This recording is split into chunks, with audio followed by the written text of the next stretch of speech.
आपण पाहतोय आता आंदोलनाची दृश्य इथे दिसतात। अभिजित दिपके हे सीजेपीचे संस्थापक, त्यांना आता पोलिसांकडून दुसरीकडे हलवण्यात येण्याची तयारी सुरू आहे। त्यामुळे काहीसा तणावपूर्ण वातावरण या ठिकाणी निर्माण झालंय। आपले प्रतिनिधी भरत मोहोळकर आपल्या सोबत आहेत। भरत, नेमकी काय परिस्थिती आहे त्या ठिकाणी?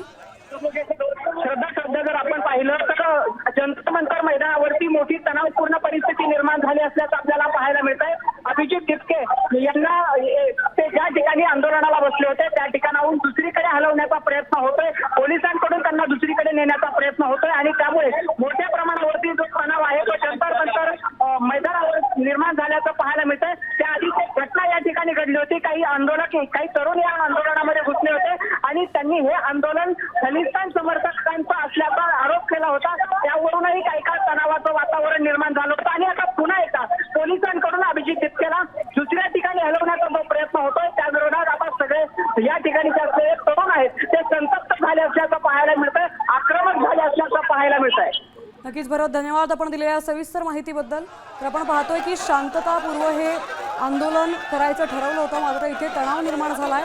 अभिजित दिपके यांना सध्या पोलिसांकडून हलवण्याचा प्रयत्न सुरू असल्यानं इथले तरुण आणि आलेले आंदोलक आक्रमक झाले।